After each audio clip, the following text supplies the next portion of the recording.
Hello everybody. We welcome you to our channel. In this video we are going to see about the physics behind fiber optics communication. Before going into the video, like, share, and subscribe to our channel. Data transfer through optical cables, commonly known as fiber optic communication, is based on the physics of light propagation, specifically the principles of electromagnetism and optics.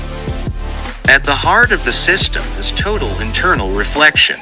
Optical fibers are made of a highly transparent glass or plastic core surrounded by a cladding layer with a lower refractive index. When light enters the core at a suitable angle, it continuously reflects off the boundary between the core and cladding instead of escaping. This trapping of light allows signals to travel long distances with very low loss. The behavior is governed by Snell's law, which describes how light bends when it moves between materials of different refractive indices. The data itself is encoded into light signals, typically produced by lasers or LEDs. These sources generate rapid pulses of light that represent binary information, on and off states corresponding to ones and zeros.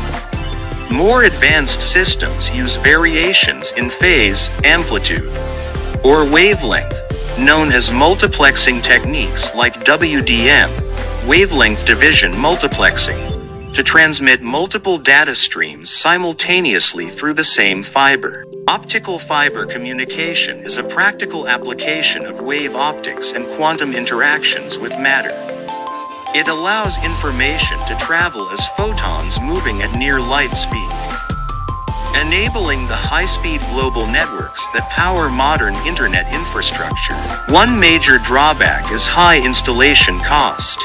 Laying fiber optic cables requires specialized equipment, skilled labor, and careful handling of the glass fibers, which are fragile compared to metal wires. Another limitation is fragility and repair difficulty. Although the cables are protected by outer layers, the glass core inside is still delicate.